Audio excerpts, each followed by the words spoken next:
날마다 하나님의 말씀을 가까이 하는 모든 성도분들에게 하나님의 은혜와 사랑이 함께하길 주님의 이름으로 축원합니다.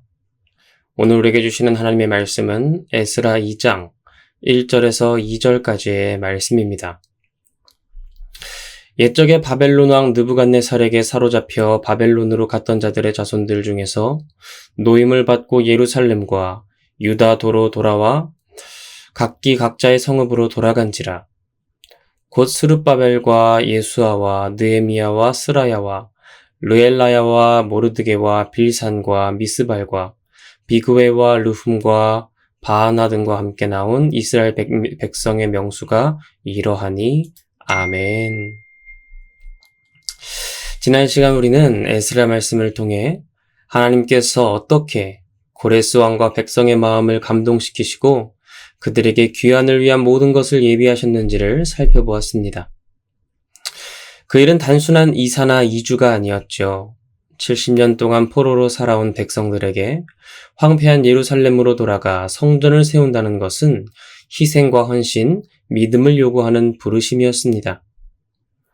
그리고 하나님은 그 부르심을 주실 뿐 아니라 그 길에 필요한 사람과 자원, 환경까지도 예비하셨죠. 그분의 역사 앞에 왕도, 백성도, 이방 사람들도 응답했습니다. 오늘 우리가 함께 살펴볼 에스라 2장 말씀은 그 하나님의 부르심에 실제로 응답하여 길을 나선 사람들의 명단이지요. 1절부터 35절까지는 귀환한 백성들의 이름과 그들의 가문과 출신지가 기록되어 있는데요. 겉으로 보면 긴 이름의 나열일 뿐이지만 이 명단은 단순한 행정적인 기록만이 아니라 하나님께서 언약을 따라 백성을 기억하시고 그들의 정체성을 보존하셨다는 증거가 됩니다. 세월이 흘러도 하나님은 자신의 백성들을 잊지 않으셨고 그 이름을 하나하나 불러 회복의 공동체로 다시 세우셨습니다. 오늘 우리는 이 명단을 통해 하나님이 어떻게 약속을 지키시고 흩어진 백성을 다시 모으시는지를 함께 살펴보기 원합니다. 먼저 본문 1절은 이렇게 시작하죠. 옛적에 바벨론 왕 느부갓네살에게 사로잡혀 바벨론으로 갔던 사로잡힌 자들의 자손 중에서 노임을 받고 예루살렘과 유다로 돌아와 각자의 성읍으로 돌아온 자 곧. 여기서 사로잡힌 자들의 자손에 해당하는 히브리어는 베네 하골라입니다. 직역하면 포로의 아들들이죠.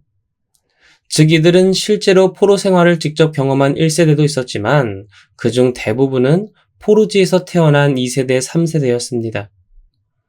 포로지에서의 생활은 무려 70년이었기에 많은 이들이 예루살렘을 한 번도 본 적이 없고 상상하기도 어려웠습니다.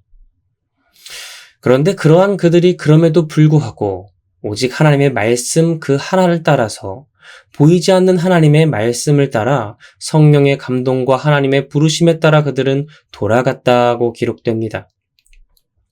여기서 돌아가다는 슈브라는 히브리어가 있는데 이 단어는 단순한 귀향을 넘어 회개하다, 다시 하나님께 돌아오다라는 영적인 의미를 담고 있지요.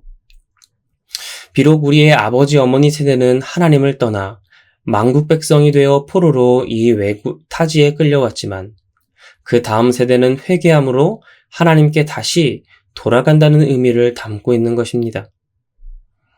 하나님의 부르심에 순종한 그들은 자신의 발걸음을 돌이켜 다시 하나님을 향하여 걸어갔습니다.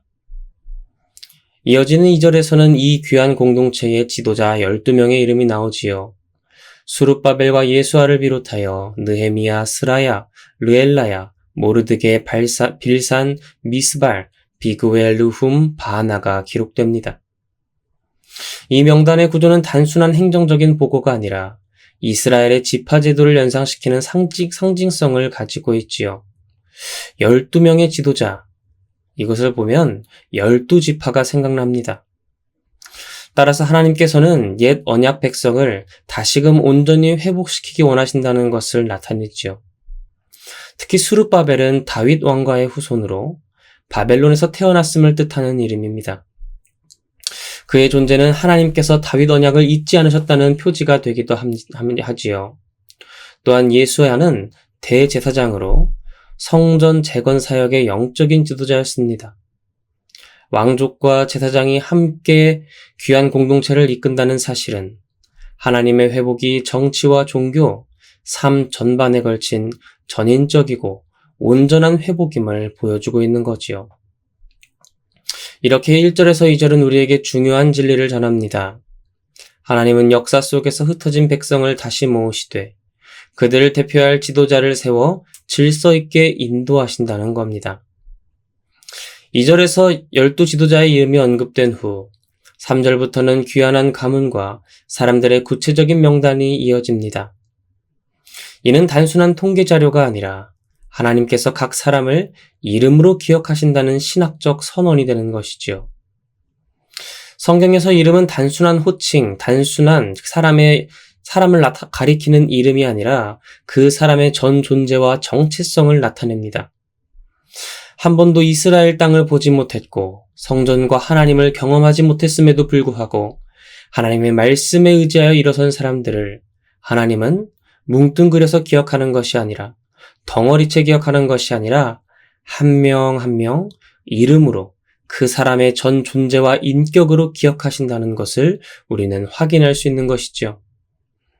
따라서 이 명단은 역사 속에서 사라질 수 있었던 포로 백성 한 사람 한 사람을 하나님이 결코 잊지 않으셨음을 보여줍니다.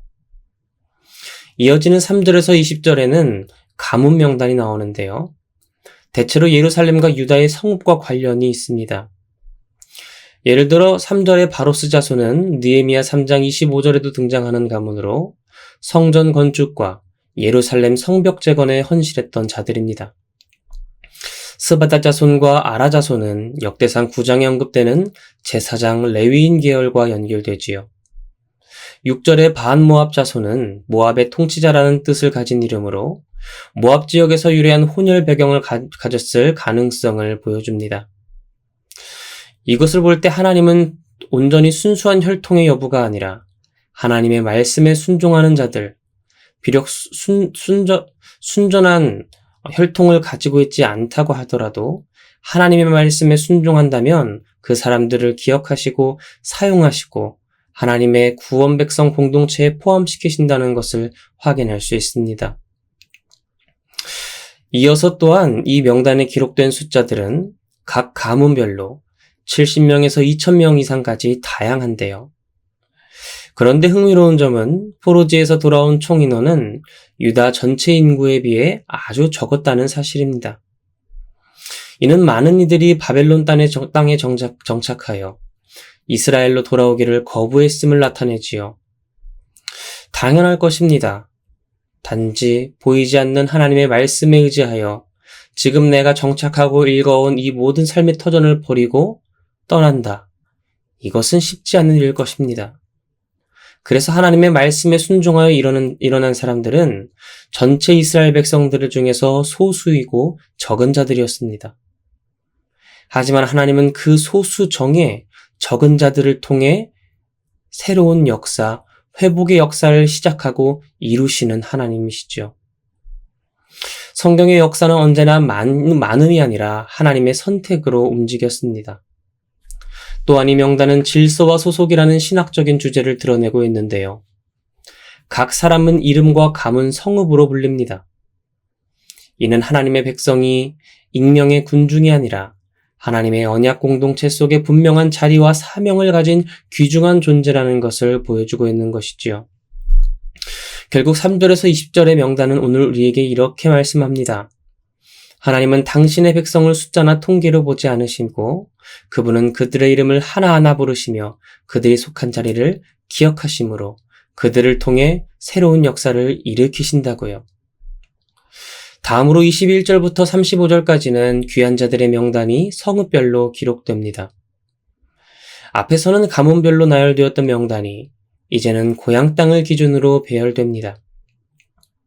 이것은 단순한 지리적인 정보가 아니라 하나님께서 땅과 공동체를 함께 회복시키신다는 메시지가 되지요. 구체적으로 보면 21절에는 베들레헴 사람들이 나오는데 이 땅은 다윗의 고향이며 메시아 예언이 성취될 땅입니다.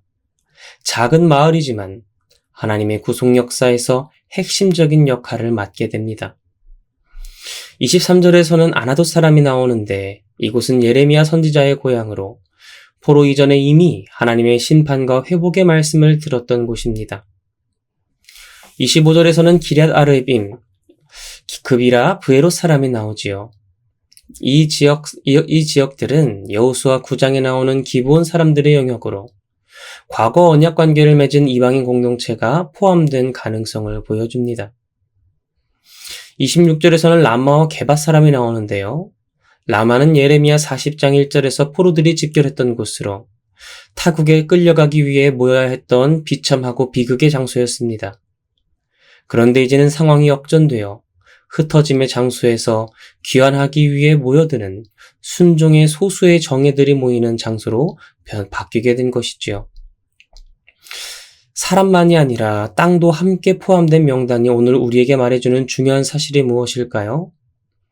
그것은 하나님께서 회복시키는 것은 단지 사람만이 아니라 땅도 포함된다는 것입니다. 이스라엘의 회복은 반드시 땅의 회복을 동반하지요. 왜냐하면 하나님은 아브라함에게 큰 민족을 이루는 자손과 함께 젖과 꿀이 흐르는 땅을 함께 약속하셨기 때문입니다. 또한 성읍별로 기록된 인원은 대체로 적은 수입니다. 베들레헴 사람은 123명, 아나돗 사람은 불과 128명, 가장 많은 게바 사람도 95명에 불과합니다. 이것은 회복의 시작이 항상 작고 연약한 씨앗에서 출발함을 보여줍니다.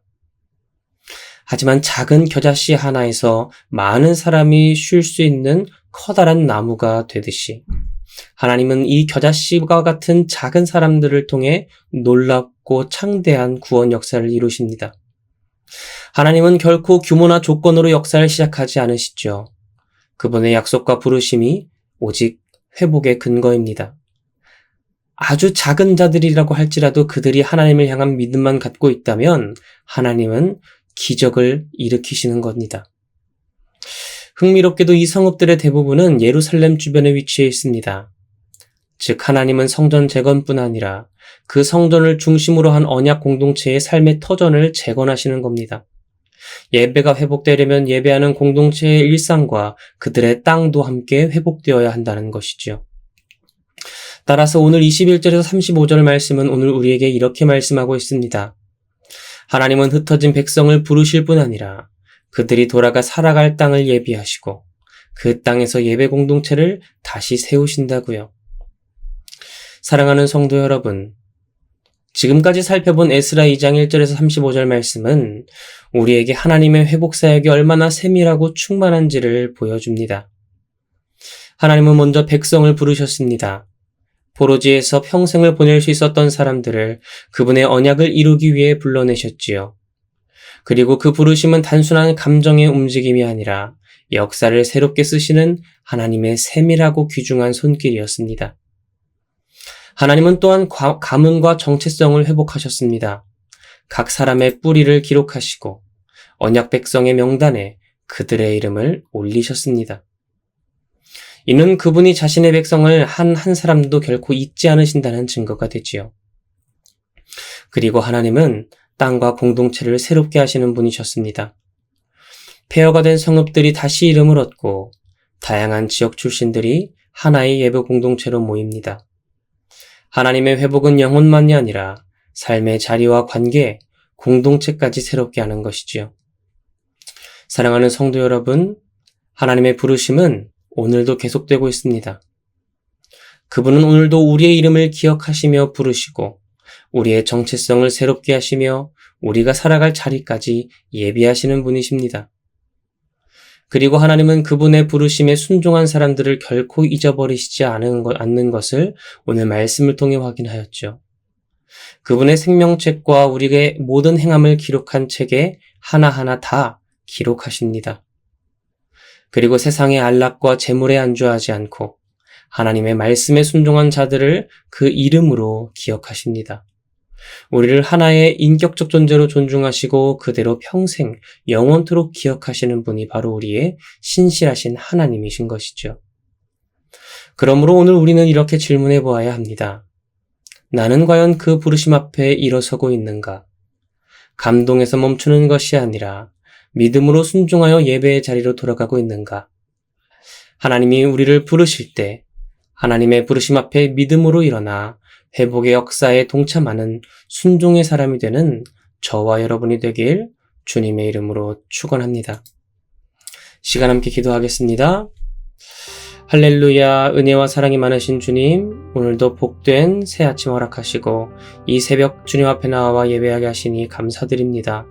하나님, 이 시간에 이스라엘 말씀을 통해 하나님의 말씀에 순종한 비록 소수임에도 불구하고 작은 겨자씨와 같이 적은 수일 뿐이라도 불구하고 하나님은 그들의 믿음 있음을 통해 순종함을 통해 새로운 역사를 일으키셨습니다. 그리고 그 사람 한 명 한 명의 이름을 기억하심으로 그 사람의 존재와 인격을 평생토록 영원히 기록하셨습니다. 그 말씀은 오늘 우리에게도 적용됩니다.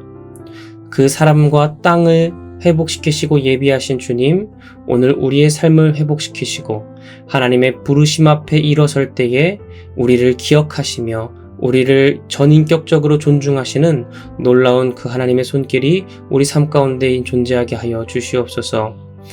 비록 힘들고 내가 가진 것 포기해야 한다고 할지라도 하나님의 말씀 앞에 순종하는 우리가 되길 원합니다.